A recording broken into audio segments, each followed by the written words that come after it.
Hello friends, welcome to my channel. খুব সহজেই বাড়িতে কিভাবে ফিশ চপ বানাবে সেই রেসিপিটা তোমাদের সাথে শেয়ার করতে চলে এসেছি।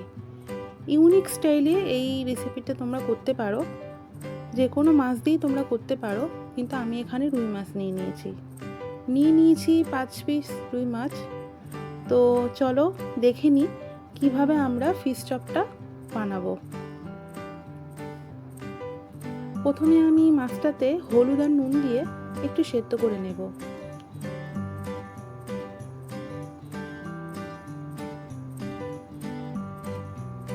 সেদ্ধ করতে বসিয়ে দিয়েছি, সেদ্ধ হয়ে গেছে। ঠান্ডা করবার জন্য একটা প্লেটে সার্ভ করছি।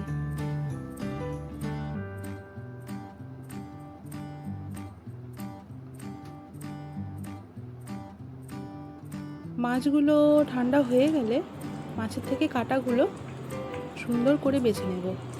খেয়াল রাখবে এমন করে বাছবে যেন একটা কাঁটা ওর মধ্যে না থাকে, পরে খেতে গেলে সমস্যা হতে পারে। তো চলো, এই হচ্ছে ফাইনাল লুক কাঁটা ছাড়াবার পরে।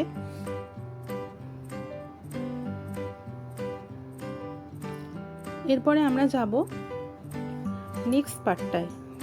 তো চলো দেখে নিই।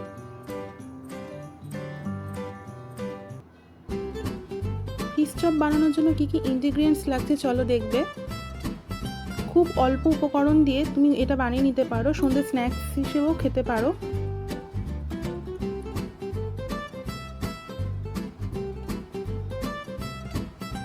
এখানে নিয়েছি দুটো বড় সাইজের পেঁয়াজ কুচি করে, কাঁচা লঙ্কা কুচি, আদা রসুন পেস্ট, ধনেপাতা কুচি,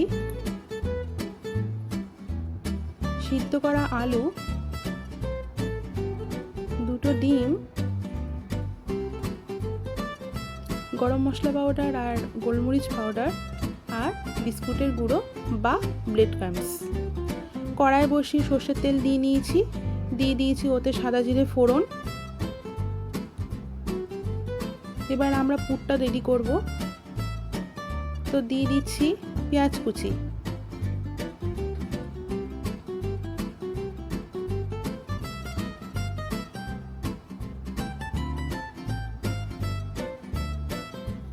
পেঁয়াজ কুচিটা একটু ভেজে নেব। একটু হালকা রং ধরলেই তাতে অ্যাড করব স্বাদ মতো কাঁচা লঙ্কা কুচি।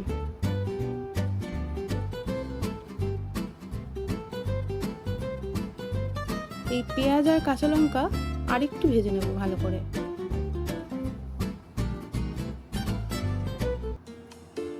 ভাজা ভাজা হয়ে গেছে, দিয়ে দেব নুন।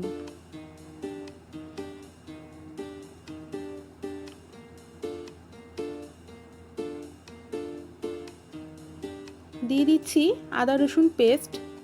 এখানে আগের থেকেই দিয়ে দিচ্ছি, কারণ রসুনের কাঁচা গন্ধটা যাতে চলে যায়, সেই জন্য পেঁয়াজের সাথে ভালো করে ভাজা ভাজা করে নেব। মিশিয়ে নিচ্ছি সব কিছুই একসঙ্গে। এই সময় ফ্লেমটা মিডিয়াম রেখো।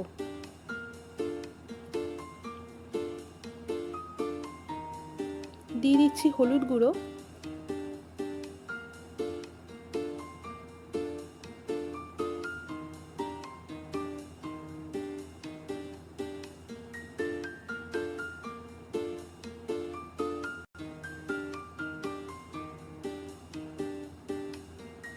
দিয়ে দিচ্ছি জিরে গুঁড়ো,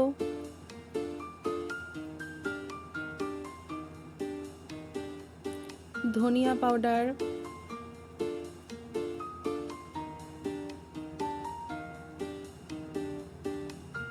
আর অল্প কাশ্মীরি রেড চিলি।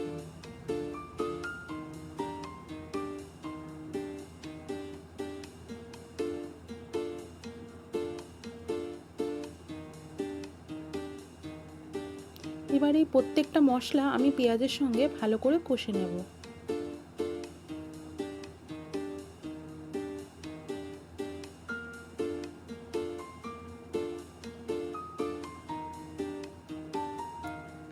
ভালো করে কষিয়ে নেওয়ার পর দিয়ে দিচ্ছি এতে সেদ্ধ করা মাছটা।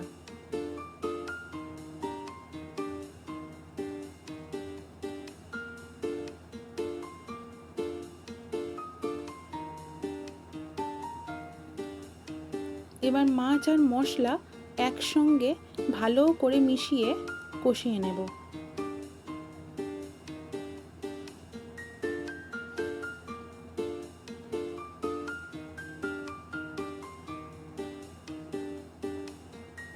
আমার মাছের সঙ্গে মশলাটা কষানো হয়ে গেছে, দিয়ে দিচ্ছি একটা সেদ্ধ করে রাখা আলু।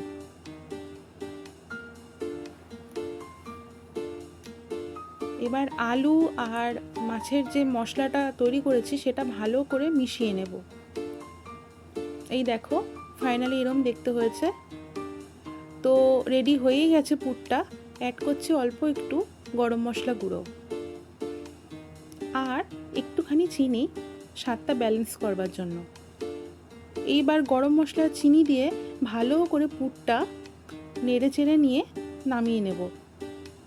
আর আমার কাছে ধনেপাতা ছিল তো আমি ধনেপাতা দিচ্ছি, তোমরা না চাইলে না দিতে পারো।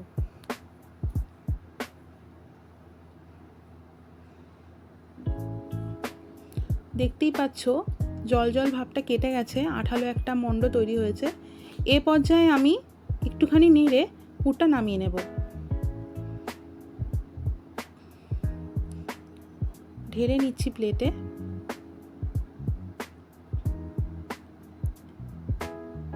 একটু ঠান্ডা করতে দেব।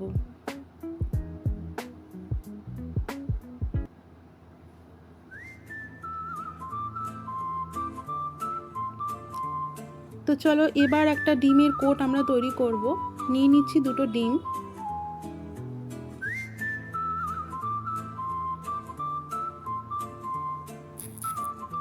নিয়ে নিচ্ছি সামান্য একটু ব্ল্যাক পেপার পাউডার।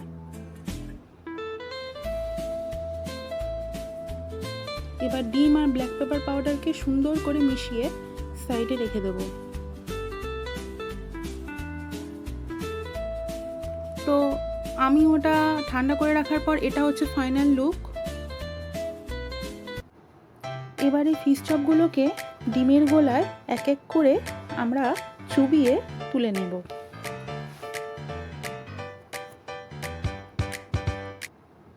তো তোমাদের একটা করে দেখাচ্ছি। ডিমের গোলায় চুবানোর পরে ডাইরেক্ট আমরা দিয়ে দেবো ব্রেড ক্রাম্বস বা বিস্কুটের গুঁড়ো, তোমরা যাই পাবে হাতের কাছে, দিয়ে চেপে চেপে মণ্ডগুলোকে ভালো করে হাতের সাহায্যে গড়ে নিতে হবে। তোমরা চাইলে দুবার কোটিং করতে পারো, আমি একবারই কোটিং করার পর এইটা হচ্ছে ফাইনাল লুক। দেখতেই পাচ্ছ। চলে এসেছি একদম লাস্ট পর্যায়ে। কড়াইতে তেল গরম করে দিয়ে আঁচটা মিডিয়ামে রেখে এক এক করে চপগুলো ছেড়ে দেব। খেয়াল রাখবে ফ্লেম খুব বাড়াবে না, হাই টু মিডিয়াম ফ্লেমেই করবে। হালকা হাতে নাড়বে এবং ঘুরিয়ে ঘুরিয়ে তোমরা ফ্রাইটা করে নেবে। দেখতেই পাচ্ছ হালকা গোল্ডেন হয়েছে। অপেক্ষা করব এরকম কালারের জন্য। ঘুরিয়ে ঘুরিয়ে চপগুলোকে ভেজে ফেলবে। তৈরি হয়েই এসেছে। এবার তৈরি থাকো ফাইনাল লুকের জন্য।